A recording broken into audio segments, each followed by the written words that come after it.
Hello, this is Matt Hume, week 2 of Gauntlet AI, cohort 3, and this is our second week project, Relay, a mobile app built with Swift and Firebase, a little bit of N8N and Pinecone mixed in there for the RAG.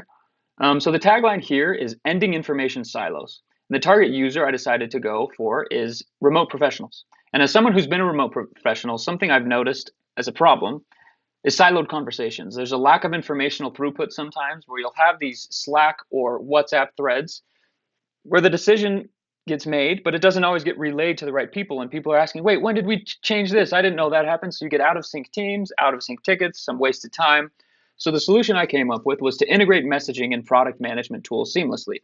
And I emphasize the word seamlessly there because there are solutions currently like Slackbot. You could do a linear Slackbot and push certain messages. And then there's Zapier as well. You could connect WhatsApp and Linear, for instance, but it takes some configuring, some setting up on the user's end, and it's not quite seamless. You do slash commands like slash create issue name, that kind of a thing. I don't love the UX. Sorry, Zapier, I hate to say it.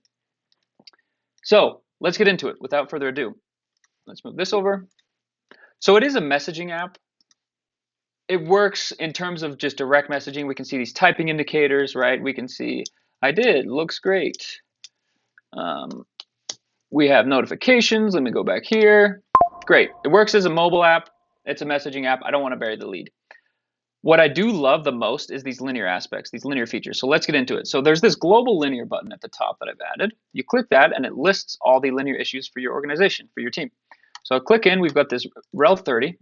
It's an urgent. Let's change it to a high and let's change the status from in progress to done. I mean, that doesn't make logical sense, but hey, okay, boom, it changes from there, and we can see it update. So you can update issues. You could create an issue from within here. Test issue. There we go. Let's do a medium priority. Let's put it in the backlog. Create issue. Issues. Test issue. There we go. It shows up. Heck yeah. So you can create issues, you can update issues, but and that's anywhere. You can just click in, whether you're in a conversation, whether you're in the menu, you can always click in and do that. But what I like is the kind of the where I try to get more seamless with it is within a thread, you can copy something. So let's say let's do a short run through. This wouldn't be really a linear issue that you want to create, but you can create an issue out of it.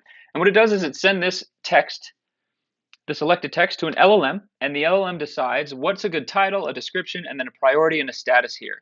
So you can adjust it if you disagree, like, okay, this should actually be backlog. Let's move it to low. Let's create the issue, and it shows up.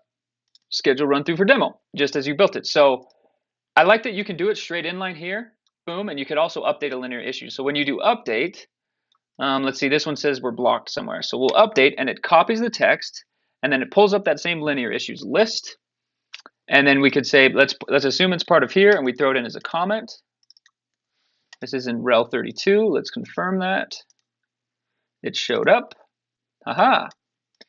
So it shows up as a comment. So you could, that's one really cool thing is like you could just immediately get that information straight into linear as a comment, or you could put it in the description, whatever your standard workflow procedure is there. So it doesn't end there though, believe it or not, because we've got these cool AI features. You click in there and we've got smart search, which is using RAG. We've got thread summary, priority detection, action items, and decision tracking. So we're in this async stand-up thread. Let's do a thread summary. And one thing, oh, that wasn't live. That had been cached. So let's test a real loading time so you can get a feel. I could tell that was cached. Let's see what the, okay, that's actually not bad. So let's copy that. You could do the same thing. We could, boom, pull up a linear issue.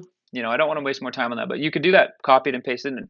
One thing I really like, let's go in this engineering team, is this priority detection. I could see this being super valuable. That was a cached value as well. Let's regenerate those so we can get a real test of a loading time. So we'll regenerate here. And it's gathering obviously the high, medium, and low. And it takes a little bit longer because it has to sort them after it gets them. It can't just stream them back. So it does have to sort them after. That's what's taking a little longer. But what you can do is click this linear button and it's the same thing. So if I just click on the card, it'll take me to where that is. So we want to go back. Okay, so I can click there if I want to get more context to what was said before and after. Okay. And so then you go back and it's like, okay, now I understand. Let's update the linear issue. You can go in, copy it, paste it, and then you can mark it as done. And let's go on to the next one. So I see people like getting in the morning and it's like, okay, let's see the last 24 hours. What were the priority things that came up that I missed, and let's address each one. Let's make sure each one gets into linear. Boom, we're done. And then it's cleared. And then you could run it again the next day. And you could do the same thing for action items, for decision tracking.